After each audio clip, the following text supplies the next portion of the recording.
Good morning, everyone. So in the previous class, we have discussed about nanomaterials and their properties. So in this lecture, we are going to study about synthesis of nanomaterials. Synthesis means making of nanomaterials.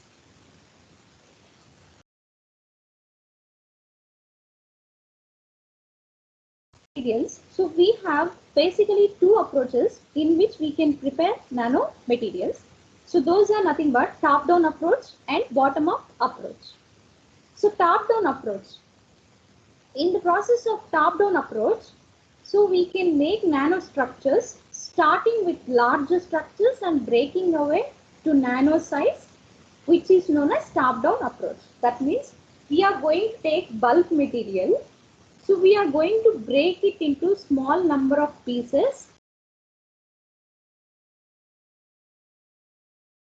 nanoparticles, so whose dimensions are in the range of nanoscale. So this kind of approach is known as top-down approach. So the examples for top-down approach are lithography, ball milling and epitaxy, etc. So next process is bottom-up approach. So bottom-up, that means we are going to take small atoms and we are going to combine those atoms together to form nanostructures. So the building of nanostructures starting with small components such as atoms or molecules is known as bottom-up approach. So the examples for bottom-up approach are chemical vapor deposition, sol gel process, chemical reduction methods, etc.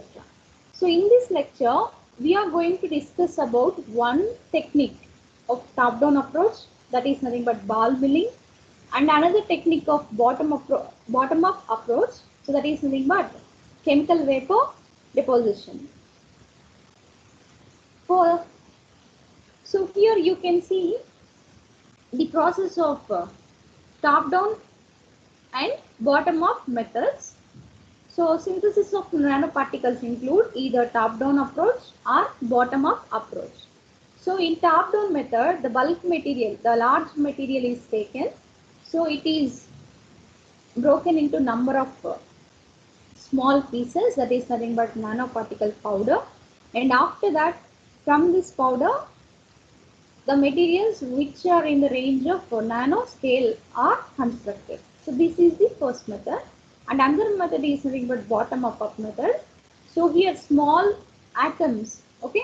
So minute particles of the materials are nothing but atoms. So these are taken. So these are combined together to form the clusters, and clusters are joined together in order to make nanoparticles whose dimensions are in the range of nanoscale.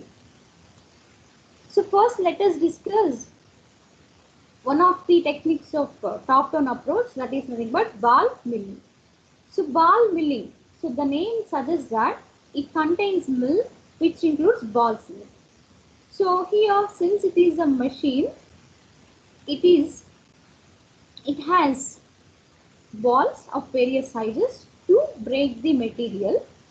So here it is only physical process. So no need of any kind of chemicals. Here, coming to the construction of this ball milling, so the construction is like this. So it will contain one hollow cylindrical shell, so which acts like a mill. So in this we have different sizes of balls which act like grinding media. So these balls are going to crush the material into small finest powder. So it consists of a hollow cylindrical shell which rotates about its own axis. So whenever we are going to operate this mill, so we need to supply some amount of energy. So whenever energy is supplied, this mill is going to rotate about its own axis along with the balls present in that. So these mills are equipped with grinding media composed of wolfram, carbide or steel. So the balls which we are going to crush the material are made by very hard materials such as wolfram, carbide or steel or stainless steel.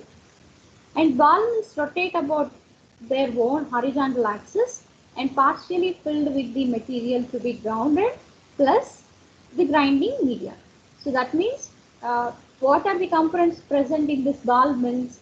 So one is the shell, so in which grinding media, which are nothing but the balls, which are made by very hard materials are there. And then we have the material, so which is to be broken into small amounts of pieces is also taken inside the ball mill. And the balls rotate with high energy inside a container and then fall on the solid with gravity force and hence crush the solid into nano crystals. So here whenever the energy is supplied to the ball mill, so the balls rotate with very high speed. So and due to the gravity force, so while they are rotating about their own axis, okay, so they fall on the material. So whenever they fall with very much high force, the material is going to be broken down into very small fine particles. So this is how we are going to create small sample powder is shown here. So in this ball mill, so whenever this powder is obtained, so we are going to construct the nanoparticles whose dimension should be in the range of nanoscale. And this is generally used for producing metallic and ceramic nanomaterials. So here the advantages of ball milling is it is inexpensive. So the cost used for this ball milling technique is very less. And material of any hardness can be grounded. So whatever may be the hardness, strength of the material, so we can make it into pieces with the help of ball milling. And small particles with narrow size distribution can be produced. So out of this ball milling technique, so we can create the nanoparticles in the range of 2 to 20 nanometer. And the disadvantages of this technique are,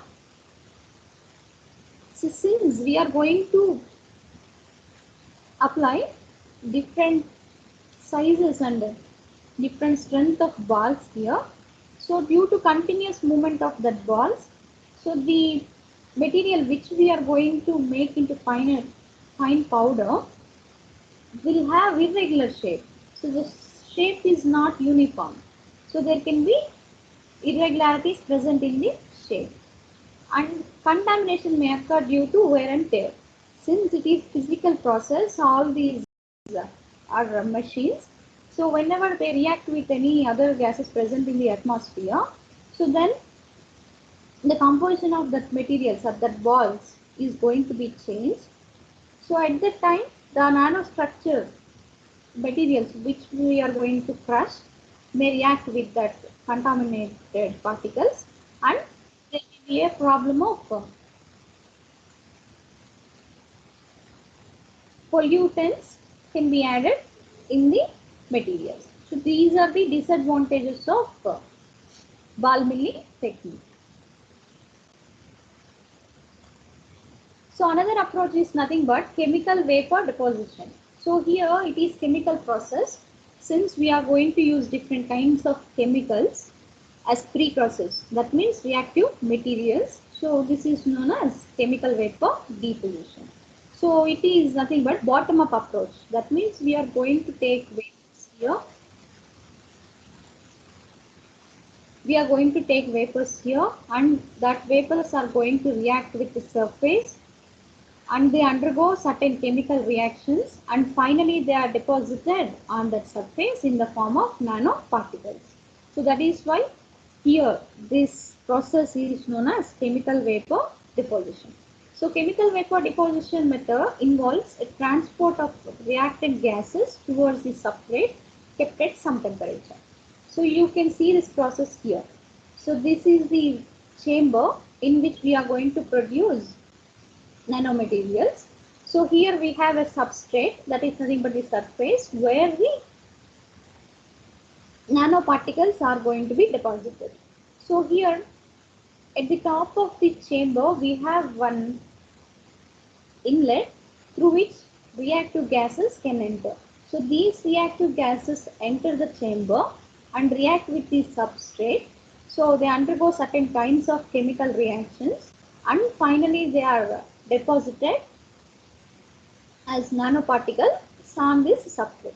So in this process, we need to supply temperature as well as we have to maintain certain pressure in order to create correct environment in order to take place the nanomaterials on the substrate.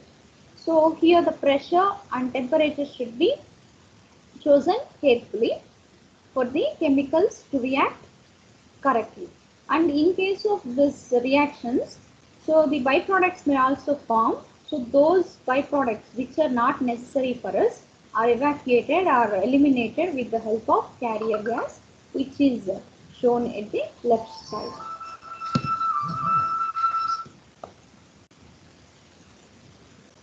So when here reactant gases crack into different products which diffuse on the surface and undergo certain chemical reactions at appropriate site nuclei and grow to form desired films, coatings, wires and tubes. So that process we can see here.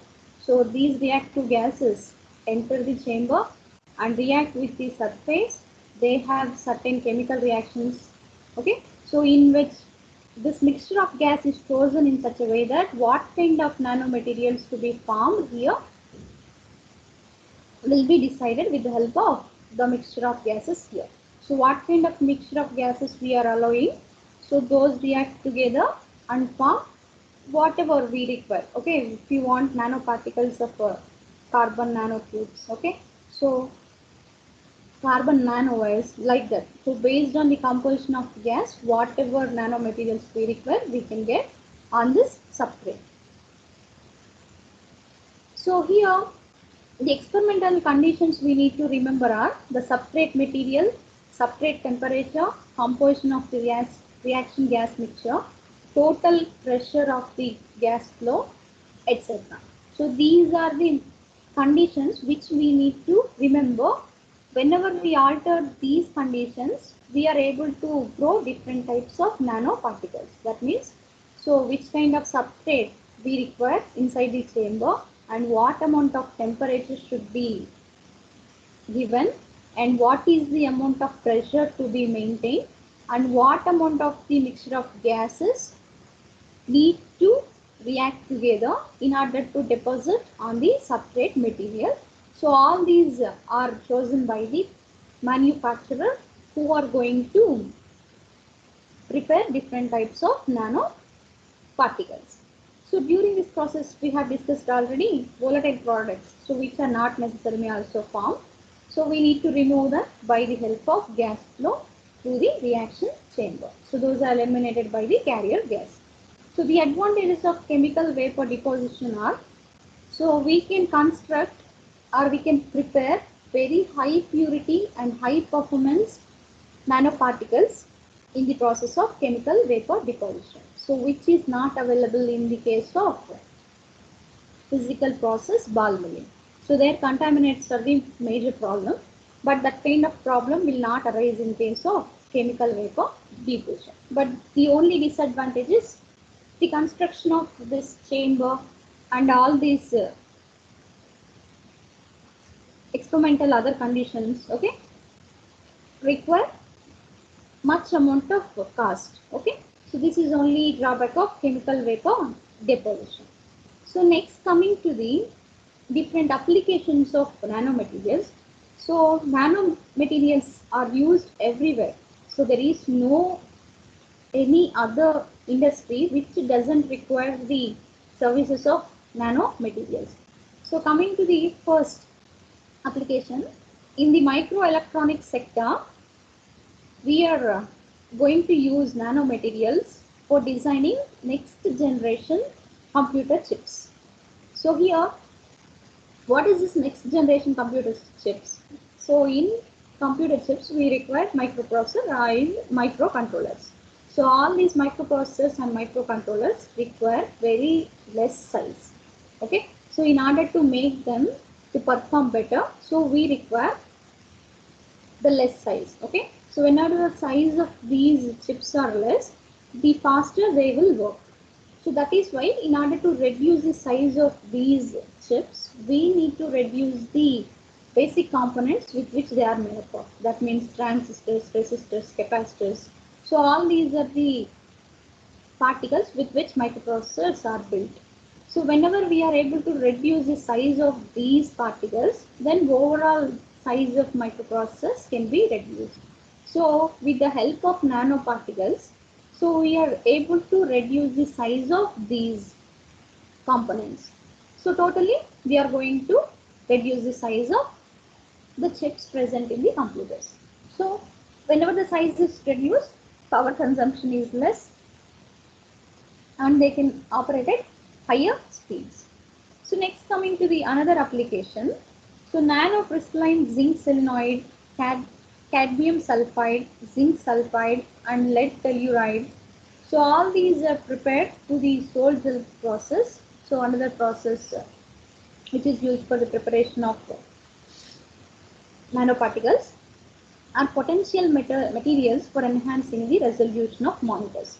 So here our intention is to develop the resolution or quality of the picture in case of monitors and high definition televisions. So here the screen is made up of using phosphors. So phosphor is the material which enhances the quality of the screen. So whenever that phosphor is coated with this kind of nanocrystalline materials, so the resolution of the monitors and televisions is going to be improved. So another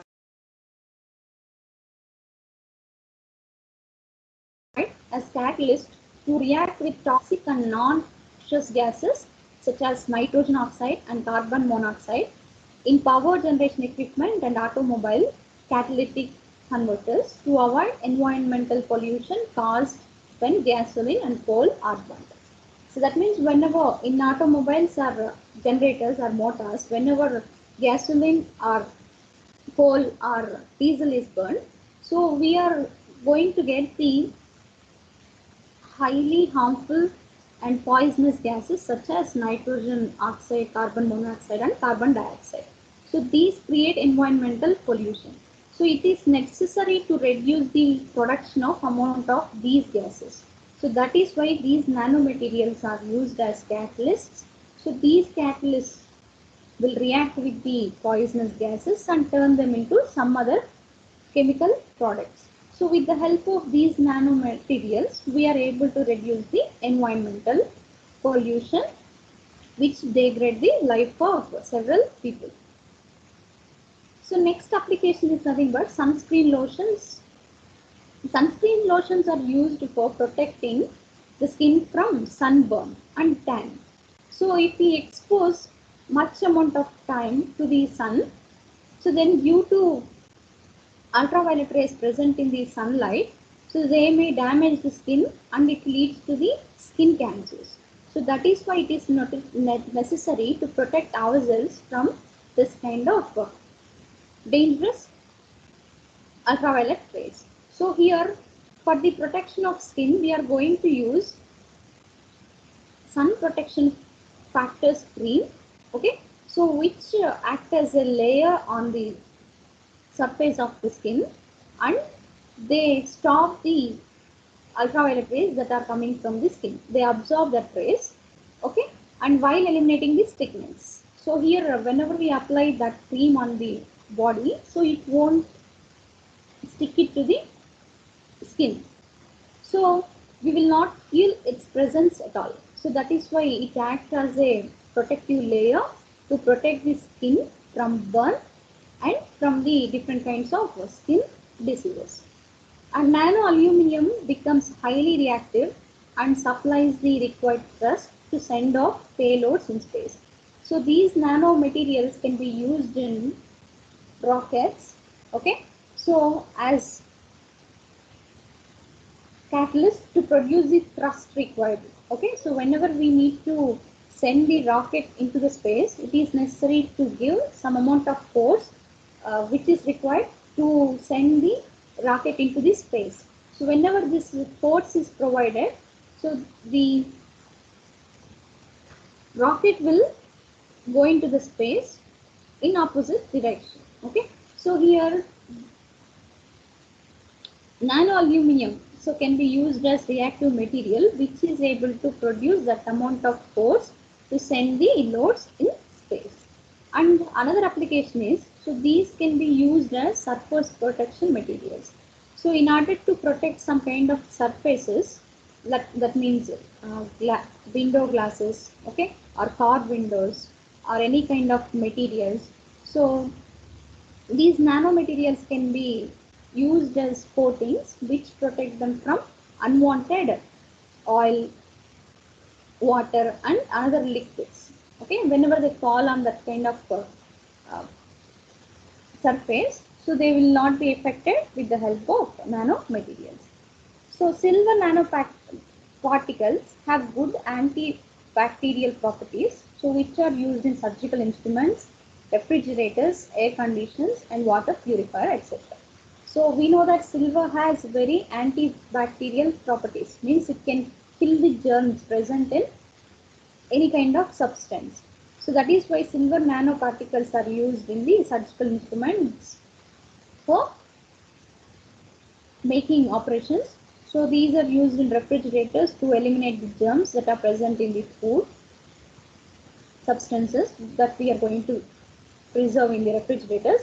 Similarly, in air conditioners, they are going to remove harmful bacteria, and water purifier in order to protect the water from germs. And gold nanoparticles are used in catalytic synthesis of silicon nanowires, sensor carrying the drugs and in the detection of tumors. So while we are detecting the tumors that are present under the skin or inside the body, so which are responsible of cancer, okay, in order to detect the presence of cancer that is hidden inside the body, so we need to use the gold nanoparticles, so which are acting as catalysts, so they can safely enter the body, so they will not react with the other particles present in the body, they only detect the presence of tumors present inside the body. And similarly we have discussed about silver nanoparticles, so which are used in the surgeries. And another application is, so nanocrystalline silicon carbide is a potential material for artificial heart valves, mainly because of its low weight, wear resistance, extreme hardness, high strength, corrosion resistance and inertness. So because of its many of advantages which we have discussed here, so it is low in weight, so it has very less amount of resistance and it is very strong, okay, and it has high strength, so it will not react with the any of the parts present inside the body. So these are preferred in making heart valves. So heart valves protect the person, so whenever there is a problem present in the heart, so in the artificial heart valves, okay, so which help in the circulation of blood inside the heart, so these kind of nanoparticles are used. So all these are